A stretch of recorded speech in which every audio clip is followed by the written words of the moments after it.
Okay, go to the .word Games YouTube channel. It's live right now. It's a live video. I need you guys to focus so we can actually do work. You guys have, you two have the privilege of being students of mine and learning and stuff. Some people don't, but you need to focus on the lesson. That's the name that I'm going to. Both of you. Louder than it is. It's my fault. All right, thank you. Taking this one. All right. I want you on the YouTube channel because today's going to be pretty code heavy, and you need to be able to see what I have on my tiny little screen on your screen. So I want you to go to the YouTube channel for that. Okay. I'm thinking debating. Depending on how much we have here, we do have a lot of questions. I'm debating whether giving you guys a lesson I've never done for my students, to do with NPCs that move around your world, populate your world, giving them like places to go and random places to run to and stuff like that. And make the world come to life. NPCs who do their own thing. Now, we still have a lot more room for questions, so I'd like to hear. Our last question was about facial expressions. What else do you want me to cover today? Yeah. Animals? No way. What kind of animal?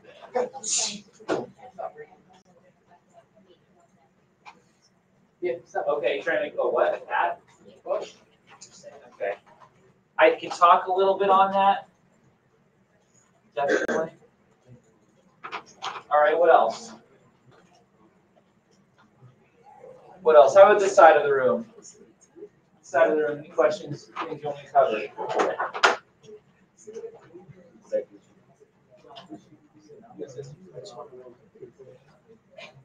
My education.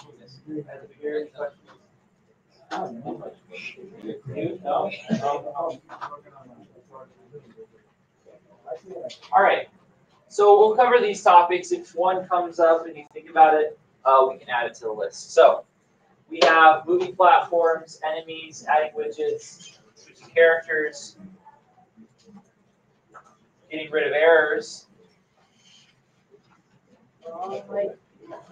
These are the best questions I've been asked so far. So these are good. Okay, I'm going to sit down here, and I want you to pull up the live stream. Again, go to the YouTube channel. We're going to get started right now.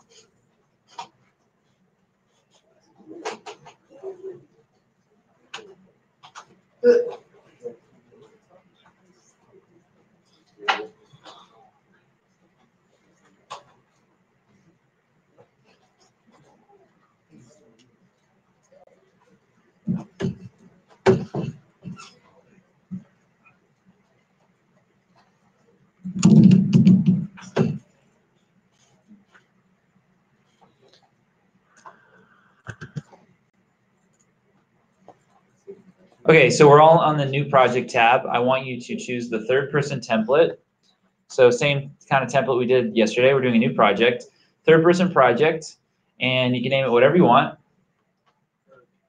Third person project, hit create. We'll let that create. Wait, what's the You know, Dotware. D-O-T-W-A-R-E. Yeah. Do I need to separate you guys? No, really? Not. I'm never used it. For like a second. And then I realized a mistake. I want you to make. I want you to follow on some key things if you're not going to learn my class. So, it's not Mr. whatever group off class. Whatever you're used to doing, playing games, talking, don't waste it. Okay, what? File new project. When you go to the file, to the left, choose new project. Huh?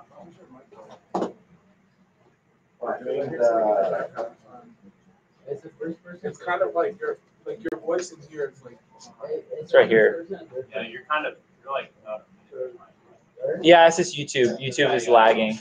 Yeah, so if you want to follow just through the headphones, that's okay too. What's up? I just do something quick. I don't know what you're gonna do. It involves the mic. No. What are you gonna do? I'm just gonna burn it. No, go sit down.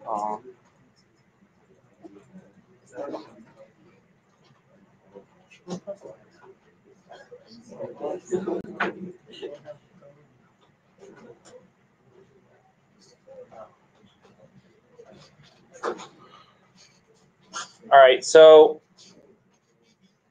we're doing the new project. It's third person. Sorry for the delay.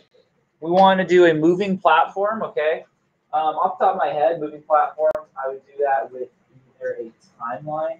About timeline, you can put on blueprints, which lets you change a value over time. So I do something like, okay, then we can play timeline, and then it lets me set a number. I can set the number from like 1 to 100, and then I get my moving platform using the static mesh, and then I do set location, right? I drag off that static mesh, type in set location. Okay, everything has location.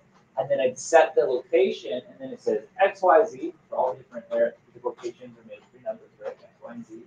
I right click on the little bubble for X, Y, and Z to split it since I only want to move in one direction. Let's say like the Z direction, up and down.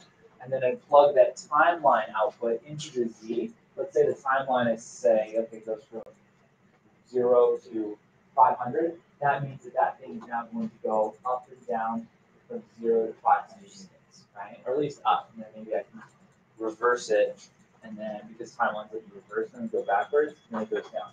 That's one way of doing it. There's blueprints. Thankfully, there's a simpler way. There's a simpler way, which is to do it through a level sequence. Level sequence, no coding involved, something that is a little bit more friendly. So let's start with our moving platform by doing what's called a level sequence. This is part of the cinematics tab towards the top. So the first thing I want you to do is to click cinematics at the top middle and choose add level sequence. And then you can name this new sequence something like moving platform.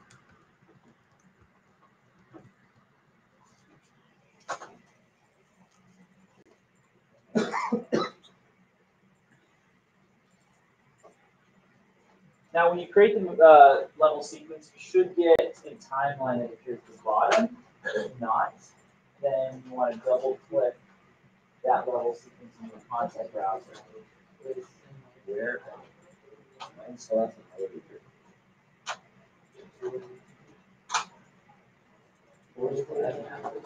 it's no level sequence. Add level sequence.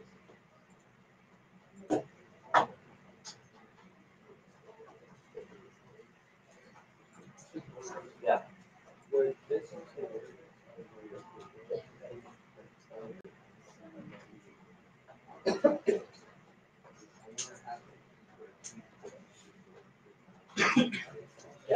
Yeah, you can do that with levels.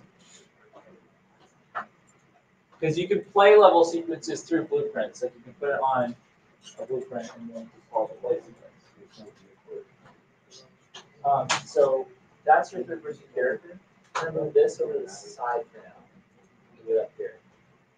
This is the core. This is the front of my movie.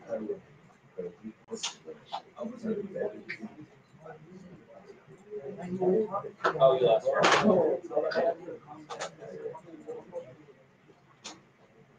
Usually go to window and find the report here. Do it with the window. Okay.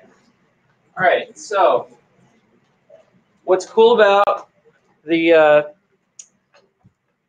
sequencer timeline is you can do stuff like this. So, I want to move these stairs, for example. This is my moving platform. What I'll do is I'll click on the stairs. Okay. So now my stairs are selected. And by the way, my sequencer are dragged toward the bottom. Yours might be floating somewhere. I like to keep it at the bottom right here because it just kind of makes sense. So if I click on the stairs, I can click this green Add Track button. So click that, and then you have all these different things that you can put into the sequence. The sequence is like, it's like video editing. It's like making a cinematic sequence, however, doing it in a 3D world instead of just directly in the video editor. Any kind of cutscenes in a video game and made in Unreal are going to be done through this. It'll be level sequences. So I'm going to choose So just so you can see, though, you have things like fade track, things like audio track, right? We can figure out what that does. So what about actor to sequencer? If I go to that, I can type in now, or I'm sorry, don't type it in. Because I have my stair selected at the very top of actor to sequencer, it says add linear stair static mesh. So it already has that. So I'll click add. Okay. Now it has a track for anything that can happen to that stair, right? And the first thing it gives me is this thing called transform, right? A transform is a fancy terminology for the location, the rotation, and the scale of an object. All we really care about right now is the location. We don't need our stairs to get bigger or smaller. We don't need them to rotate around. We just need them to move from location to location. If I click on this little arrow where transform is, you can see location, rotation, scale. But I'll leave that closed like that. What I want you to do is on that track where transform's on, there are these little plus signs. There's a little plus sign in between these two arrows. That little plus sign is a keyframe, okay? A keyframe tells the engine to memorize where something's at. And then if you move forward in time afterwards, and that thing's in a different location, and you tell them to keyframe that, then the engine's going to know that, okay, I need to get that thing from here to there. You'll see exactly what I mean in a second. So what I'd like you to do is now that we have this stair track, again, because we created a level sequence, we hit add track, with actor to sequencer, we chose the stair because we had it selected, right? That's what we did.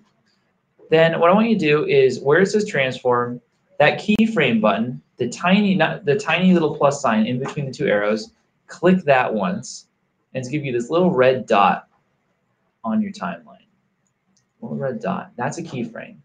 Now what I want to do is move this timeline scrubber thing by left-clicking and dragging it through time, so a certain number of seconds forward. Okay, this is like 2 seconds forward or something. And then I'll move my stairs somewhere, and then I'll keyframe it again by clicking the little plus sign.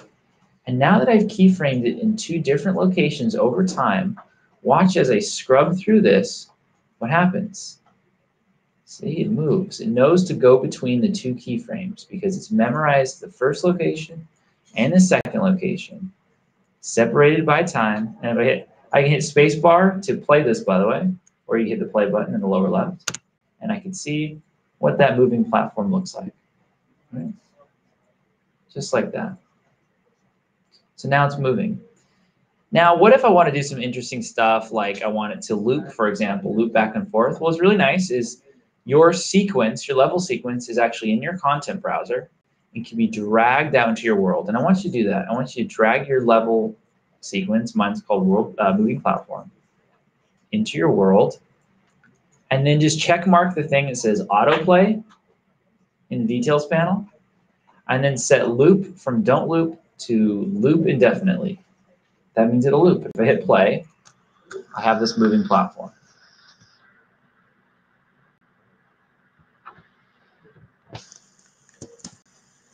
And I can go on it and everything.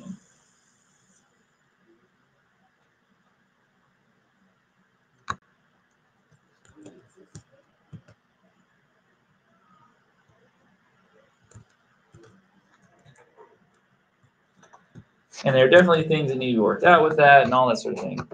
But that is an example of how that works.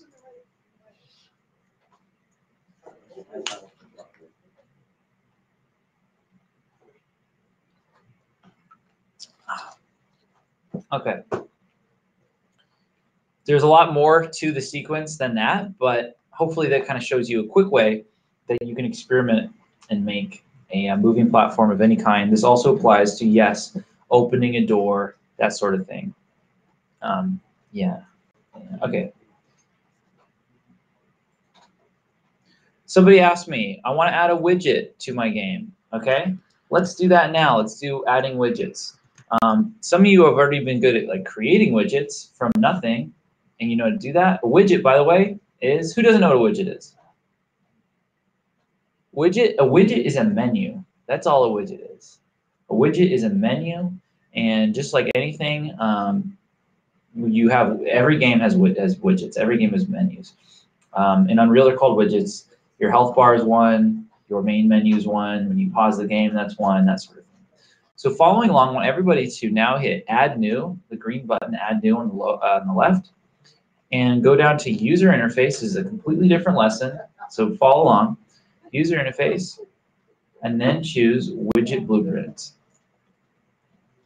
And name this menu or whatever. So Add New, Widget, or Add New, User Interface, Widget Blueprint. And then you're going to double click that menu, and then you get the whole screen for bringing up menus. This is actually pretty cool.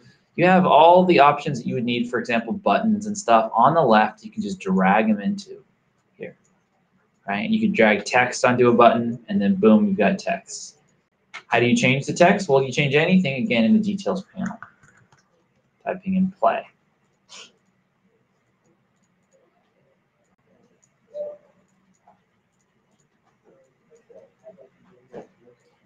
Right, that sort of thing. So I'm just making just a whatever kind of widget. There's really cool stuff. There's progress bars, right? This is how you use a health bar. There's a percent property in the details panel. When it's at 0, it's at 0. When it's at 1, you can see the bar fills up completely with the color. When it's anywhere in between, then it's in between, right? So health bar, that sort of thing would be done with that. So I'm just going to do that. There's my widget. Again, you can bring out whatever you want, text, variable, write the name of your game, something like that. Experiment. Now I've made the widget, compile, save, whatever, and I hit play, and oh no, I can't see my health bar. Why can't I see it? Well, you haven't told Unreal that you want your character to see this widget at this time. You have to do that. Reason being is your game's going to have many menus in it, many widgets. You're not going to want to see them all the time. You know, you only want to see the pause menu, for example, when you hit pause or hit the P key or whatever it is, right?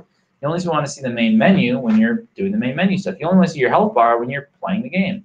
So you have to tell it to actually put the widget on the player's screen, which is called the viewport, okay? So hit escape. There we go. What we're going to do is go to your third-person character and open his blueprint, right? Details panel, edit blueprint, open blueprint editor. And then just find an empty area of graph and then right-click and look up begin play. Okay, so we're saying we're going to add this widget when the game starts, right? Good time to add a widget.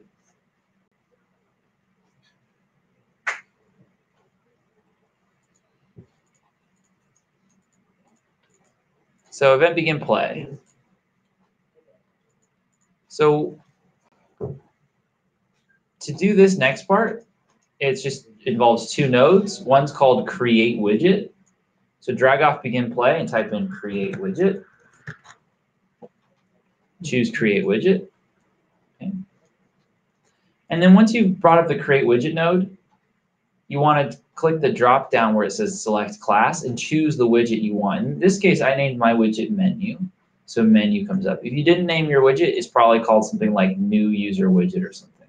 Okay. But you got to specify, well, what widget are you adding? Next, the final thing for this is where it says return value, you have to add it to the viewport. Because right now, if I just hit play, yeah, I created the widget, but there's nothing there. There's still nothing there because you have to add it to the viewport. You have to add it to where the player can see it. So drag off return value, type in add to viewport, choose add to viewport, and that's it. That's all you got to do. Now if I hit play, voila, my progress bar is down there, right? And my play button, and everything from my widget is now part of my world, is part of my screen because I added it to the viewport. So again, when it comes to adding a widget, if you made one, it looks like this. Begin play, create widget, specify the widget you want to create, add a viewport. That's it. It's just those 2 nodes. No, it's just called create widget. Just called create widget. Not create menu widget. It's called create widget.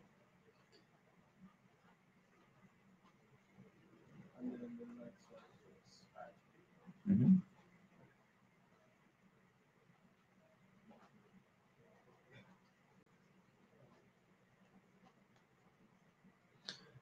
So I was asked a very good original question. Maybe we'll save that. I was asked about animals. I think I'm going to save animals for now, because I have some animals in another project I can show you, but I want to stay in this project for the moment. I was also asked about facial expressions. This is an interesting question. Kudos to the person who asked this, because I have not been asked this. I haven't really dealt with it much. There is something in Unreal called, I think it's called morph targeting. I'm gonna have to like Google this right now in front of y'all. Okay, morph targeting Unreal. Yep, that's what it's called. And this is one such application for doing things with face. So see, this is FBX morph target pipeline. Setting up morph targets. Setting up morph targets in Maya to be exported to FBX requires the use of blend shapes. Okay, I don't know if we want to be setting stuff up, but you can create them, I believe, from scratch in Unreal. And it is what powers the facial expressions of things like this up close, where you can close the eyes and the eyelids and that sort of idea. Right, morph targets. Let me see if there's anything else on that.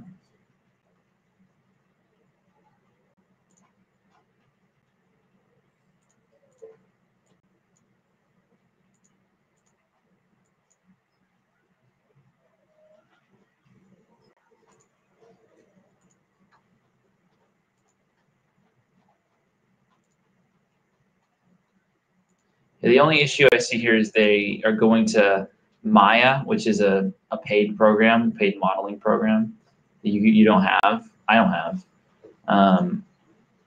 It's involved in that. But you can see like what they've set up some system here for this kind of.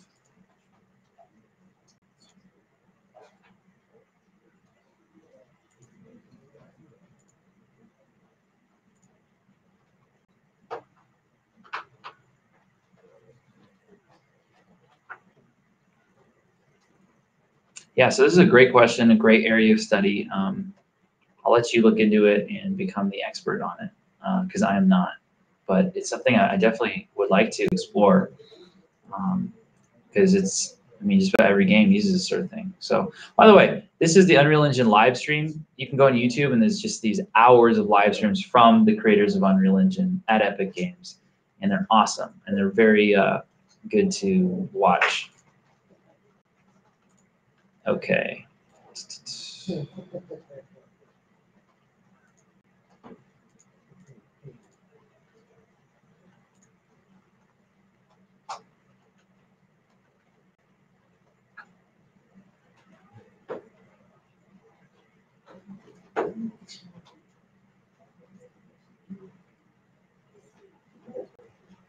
Okay, so we were asked about switching characters and getting rid of errors.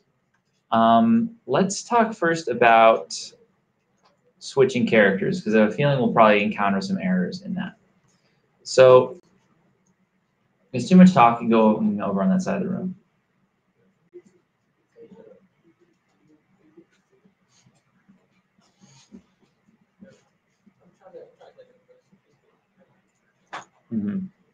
All right, so you want to do add new, add feature or content pack, and let's pick a new thing to play as. Like, let's pick, for example, let's do the vehicle. There's actually two vehicles. Okay, there's vehicle advanced. Okay, choose vehicle advanced. Hit add to project there. Okay. Now this is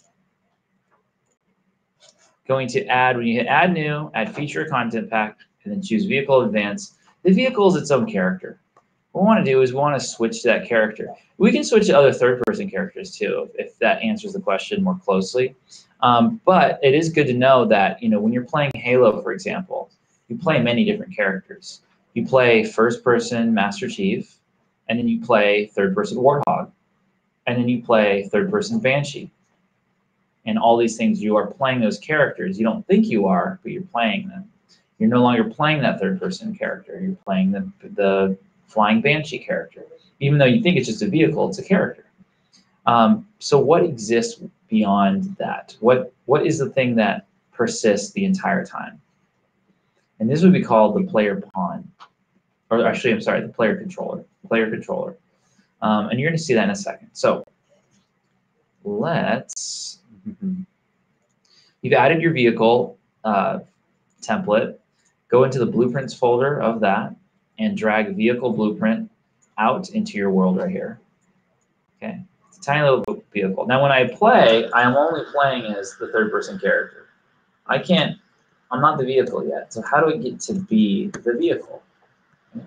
There's a couple ways we could do this. What we'll do is we'll just do a simple on begin overlap. As soon as the player gets near the vehicle, then he'll just become the vehicle. We'll just do that. So I want you to click on the vehicle, and we're going to open up his blueprint. Hit Edit Blueprint, Open Blueprint Editor. Okay. And there's a bunch of code here, but we just want to find an empty space, right? And in fact, before we do that, on our vehicle blueprint, I want you to add a big sphere collision that will sense when our player overlaps it. So on the left, click Add Component, and then look for sphere collision, or just type in COL for collision, choose sphere collision. No, not capsule, sphere.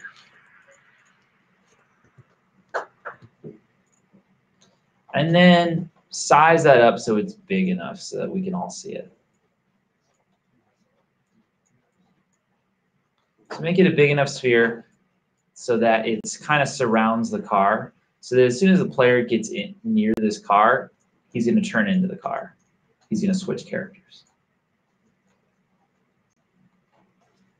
Okay, so you have the sphere there. Now I want you to scroll down to the bottom of the sphere, in the details panel, scroll down to the bottom of the details panel. And you have all these events the sphere can have happen to it. And the one we want to look at is the one called On Begin Overlap. It's the second one down for me. So on Component Begin Overlap, and the little plus sign, click that plus sign. Okay, and then go to your event graph. And what you have now is an event for the sphere called On Component Begin Overlap. What that means is, hey, if anything overlaps this sphere, this event is going to get fired. Something's going to happen. And we'll put our code in here that's going to switch from being the third-person character to being the car. So first things first, you're on this On Begin Overlap event. You want to drag off of the thing that says Other Actor. So where it says Other Actor, drag off there. And then type in the name of your character. So in this case, it's third-person character. And then click that.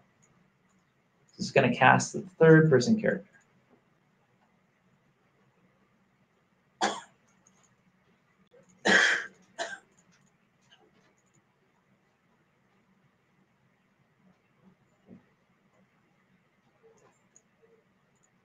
And actually, I need to write this code real quick so that I can make sure it's going to work on this. Just thinking.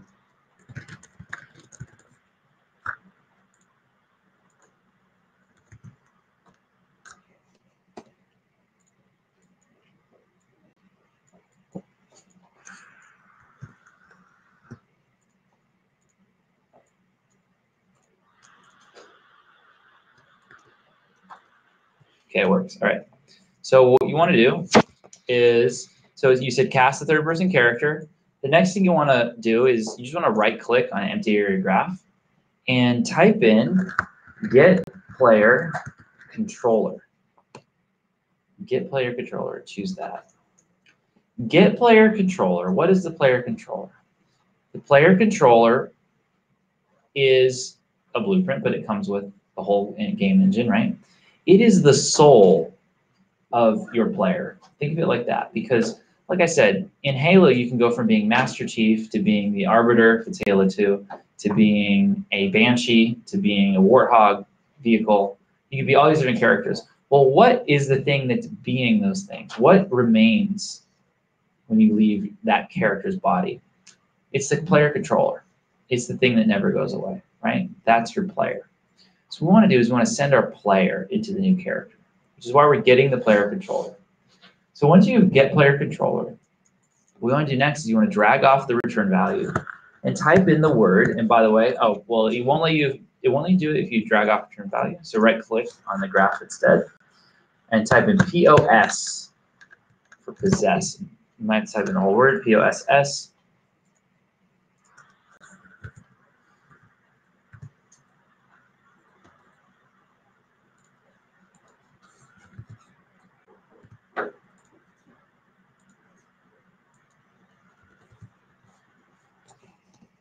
Oh, actually, okay, you do want to drag off get player controller because it won't come up if you right click.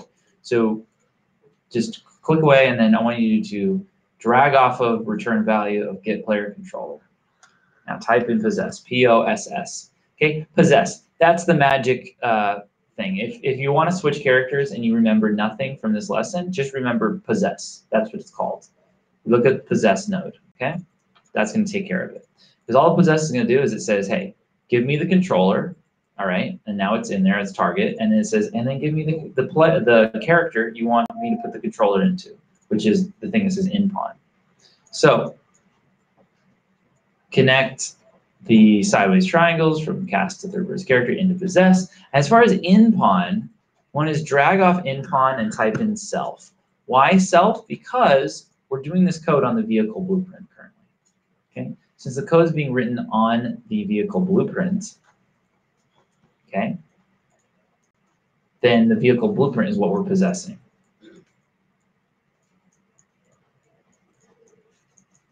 And that's it. That will work, that code. So if I hit play, and I, playing as my third-person character, doing my third-person character things, and now get over the vehicle, I overlap that, and now on this guy.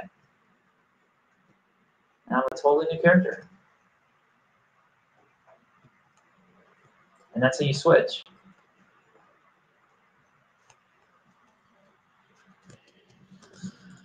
And okay, so if you had, let's say you have two human-like characters that you want to switch between, okay, because I think that's kind of where the question was like originally meant to answer. That's real simple too. It's the same idea. I would have two different blueprints. So I have this guy, I'd right-click and I'd duplicate him to someone else. I'd use a different mesh, or at least in this case, we'll just do a different material so that he definitely looks different.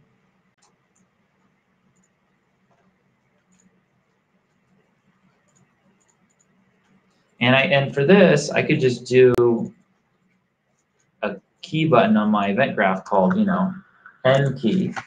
Okay, so when the player presses the M key, we'll switch get player controller, right? That's the soul of the player. Drag off get player controller, possess, POSS. Oh, not unpossess, but possess, POSS.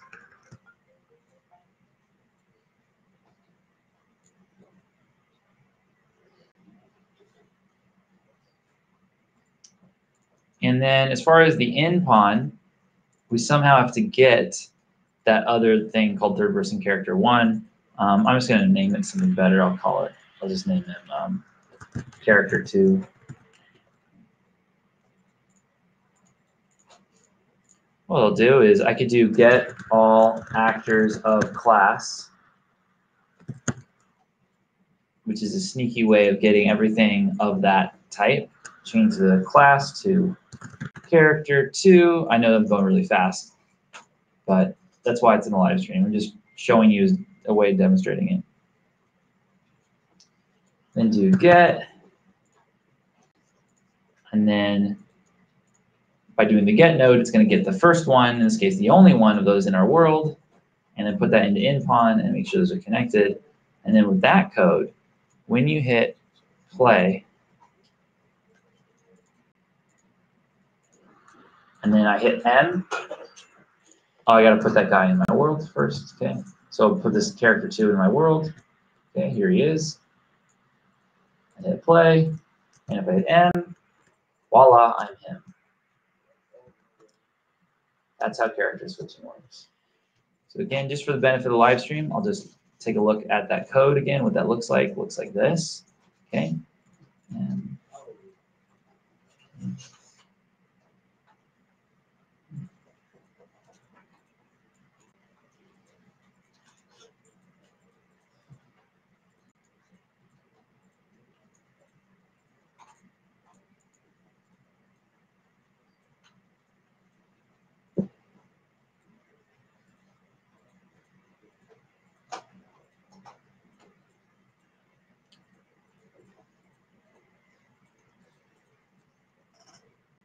Okay, so I'm going to switch over to another project right now to show you a little bit about how animals might work.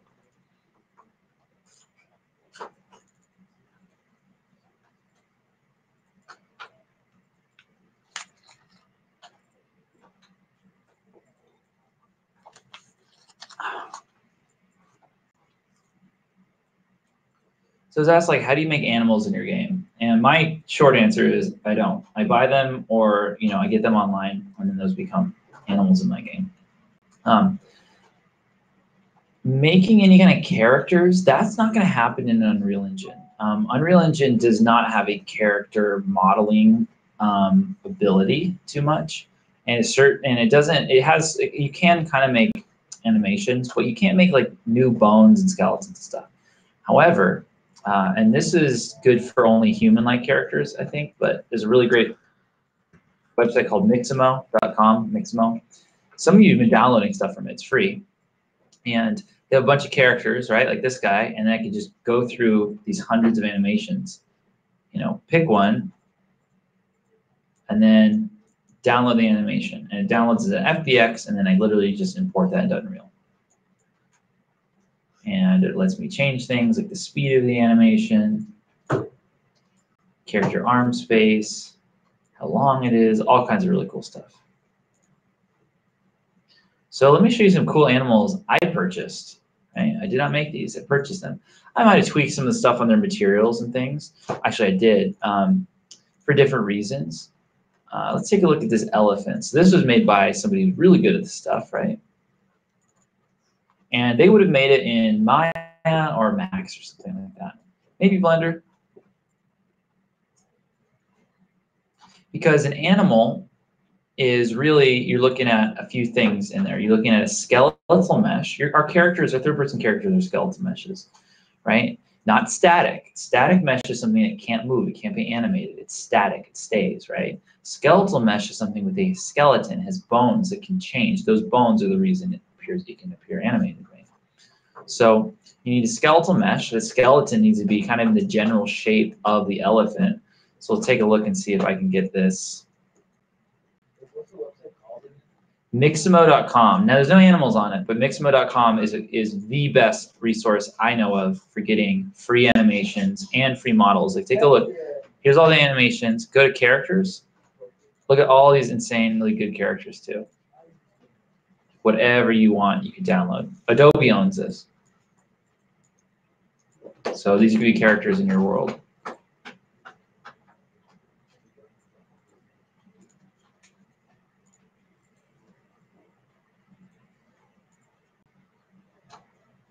And once you bring this in Unreal, you can do things. It changes materials and stuff. But then I just pick the animation, do this animation now. Now it's just doing this thing, right? And then it's a download. And it's going to ask you for it's going to give you it as an FBX. Okay, it's the only file format that animations are going to come in. And the only way it's going to come into Unreal. All this you could leave alone. Oh, this is the one thing I would change. So when it says with skin, the first time you download it, I would bring them in with skin. And then for all the rest of the animations, I do without skin. The skin, what that means is like the skeleton and his mesh. And you don't need, 50 meshes of the same exact look. What will happen is when you import the animations that don't have the skin, Unreal will go, oh, their bones match up identical. I'm gonna give this bone set, this skeleton, these animations. Sounds complicated. All I'm saying is download it with the skin the first time. Once it's in there, download it without the skin, and it'll know to match up the skins or the skeletal meshes, okay? All right, so like I said, this is a wonderful asset here by a really good content creator, not something I am remotely prepared to make at this time. They are though. And so I could purchase this on a website and then use that, and you can take a look at the animations and stuff they have for it. All right, so they have a death animation right here. All the animations for a certain skeleton are shown on the right here. And by the way, I got to this just by double-clicking on the, clicking on the elephant, finding his skeletal mesh, double-clicking on that. And then you can see in the upper right, you can see a skeleton which forms all his bones and stuff. In fact, I think I could show you the bones so you can see kind of how they're shaped.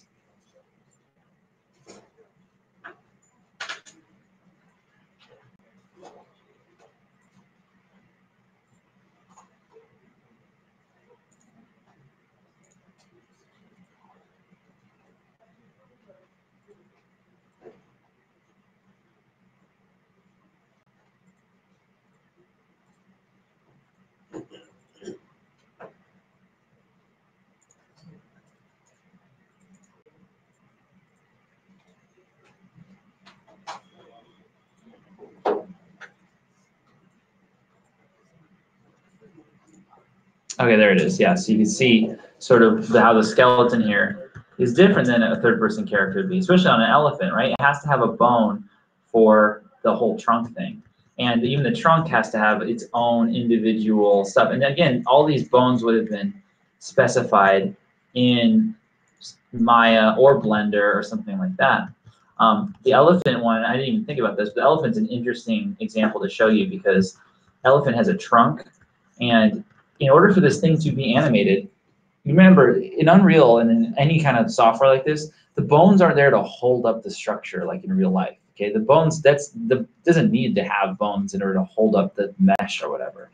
The bones are there in order to keyframe animations, right? So, for example, you can see this area where his belly is, has like very little bones at all. So that means he really can't be animated in this area. Like I couldn't just have the top of his hump like kind of like move around and stuff. And it really doesn't need to be, right? Elephants don't move like that anyway. But that couldn't happen. That wouldn't work. However, the tail over here probably will be animated. So there's really a bunch of different areas to keyframe in here. And you can see I could even just keyframe my own kind of animation using this bone right now by rotating that. See that? So I can change how these are, or like for example the leg socket, the leg bone over here. Do things like that. That's why we have bones and skeletal meshes to begin with. It's simply to do stuff with animation.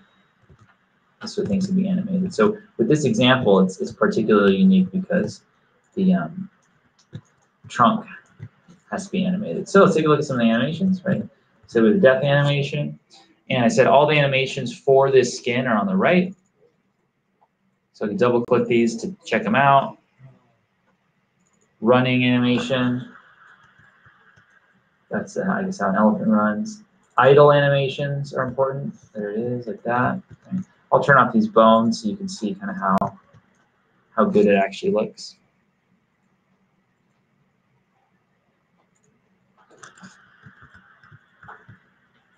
You'll see in animations a lot something called idle. This always means just what is the person doing when they're not doing anything else. You know, so usually just standing there, breathing, you know, like saying maybe look around, but any character that just sort of stands there is going to be doing an idle animation.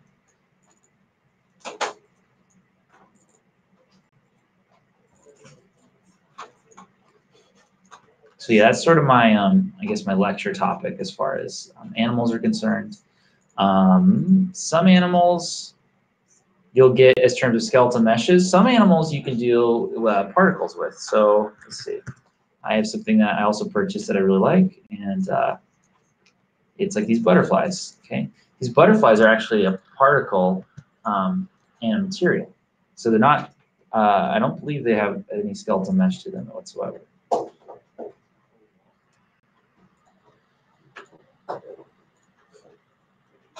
So you see over here, I got butterflies. And they are flapping, flying away, right?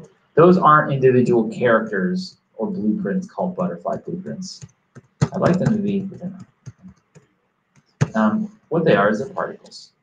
So I can open that up and see what that looks like. So click on it, particle template, here we are. There's the butterfly. It's flapping its wings, the different ones, using different textures and stuff. And just amazingly, this is all due to particle in combination with materials. Kind of demonstrating too why in combination with materials, particles and materials are what form the magic of video games. It's what allows you to do things that you just, it's like, you would just wonder, like, how did you put butterflies in your game? It's through this very idea. Oh, there's our material. So it's a little static mesh like this. That's the butterfly static mesh, but it doesn't flap its wings because it's a static mesh, not a skeletal mesh. What's doing the flapping is, believe it or not, the material. And you actually look over here in the material, you can see it's sort of flashing on and off. If you look, it's just every once in a while it's sort of flashing. That's because it's doing something with a time component. It's flashing or flapping those wings over time. Let's take a look at the material. So open it up, and this is the material math. Wow. Again, I didn't write this. This is the material math responsible for making a butterfly flap its wings. Goodness gracious. Is that just crazy? I'm going to give it a second so I can see it compile, because I want to see how it's previewed on this. Also, interesting things to note is on the left here, what type of material types it is, the different settings. So it says it's a masked material, right? You've heard me talk about masked. Those of you who have me as students heard me talk about masked materials. It's like, for example, if I wanted my hand, right? Like I'm holding my hand up right now, if you want to see. My hand, you know, you can see between my fingers and you can see the rest of the room between them. But my hand is, so my hand, if it were a texture, is mostly seeable but has transparency, but only like in between the fingers. So how you would do that in a material is you would do a masked material where you specify, okay, a certain color or a certain background gets to be, or, you know, a PNG with no background, you know, no, with full transparency, that part's going to be transparent, but the rest isn't. See, unlike translucent materials, which I've also shown you, which is the whole thing's either transparent or not. Yeah, it could be different variations of transparent, like, you know, a window or something, either really see-through or kind of see-through or something. But the mask material lets you mask things. And if you look, here we are in the material, look at textures they have. They have 3 textures, 1 for each butterfly wing. If I click on that, double click that open, look, it's literally that. And it's funny how literal it is. Like it is, this is a photograph put in a texture background with an alpha background. So you see that. And I'll double click that one. There it is. It's very, very strange.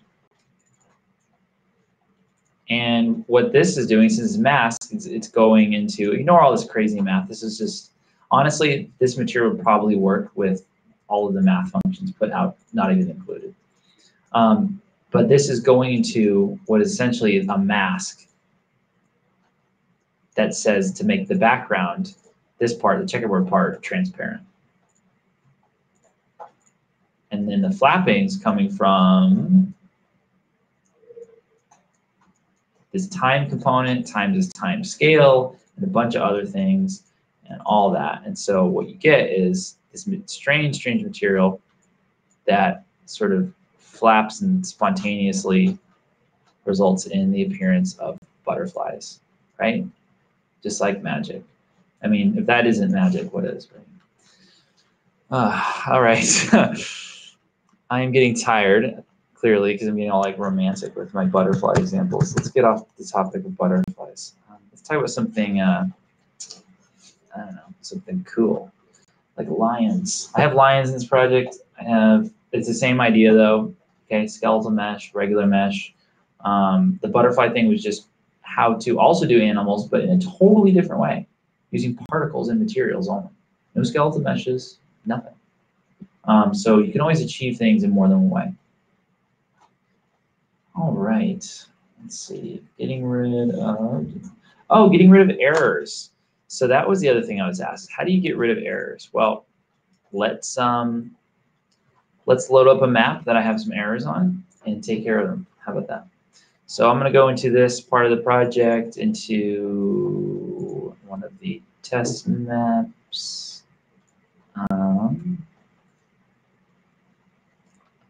No, we'll do this as part of the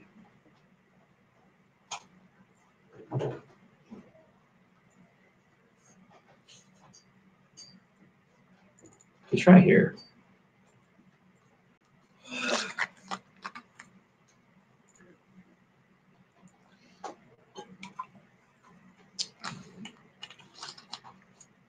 So errors will come in, a few ways in Unreal Engine or in any kind of development platform. They'll come in the form of scary red words that say that you did something wrong. They usually have big, scary words like terminal error and failure to this and all these like big terms and stuff. Right now we're looking at one in the upper left, right? What is this scary thing? It says lighting needs to be rebuilt, right? This one you can actually safely ignore. Anytime you move something in your world, then lighting needs to be built after it. But you don't build lighting until you're ready to give your project out, right? And you do that by clicking this build button up here. So that's always gonna be there. If you ever wanna get rid of it, because you're like recording a trailer or something, you can always click the asterisk next to the 1 key. It's going to bring up the console commands, the console key. I don't know if it's next to 1 on your Macs, but anyway, I can type in disable all, and then it'll come up, and then I don't have to finish. I can just click the arrow key up, and then it'll finish typing for me. Disable all screen messages, and then when I hit that, it'll take all those messages off. Right. So here's a map, and this map, we can do various things. Change these, preview what these things do, and sort of thing. Click one, whatever. And if I hit escape, let's see if I get any errors. Okay, I didn't actually get any errors in this map. So let me go to one where I will.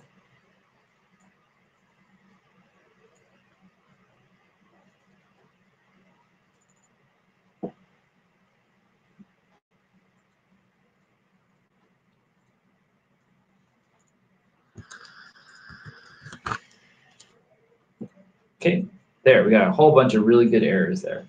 So when you do get errors, you're gonna get this thing called the message log that's gonna come up. And it's gonna, again, it's gonna have all these scary no smoking signs, and you're like, I wasn't even lighting up. And it's just gonna yell at you that you did a bunch of things wrong, and then you're gonna be like, I'll never make this game. Those are all normal feelings. So you're gonna see this, and it's going to be like a Sherlock's Holmes puzzle of clues. It's not going to tell you anything in a language that you understand what's going on, but it's going to kind of give you hints. And you need to be really good at being a detective to solve what the error is trying to tell you. So right now, I look at this. It says blueprint runtime error, quote, accessed none. Okay, none. I'll keep that on my mind. Trying to read property simulation reference. And then if I remember correctly, simulation reference is something I named, it's a variable. Okay, so that's mine. And then, do you want me to stop? I can stop right here. Or we can be quiet. There's no in between.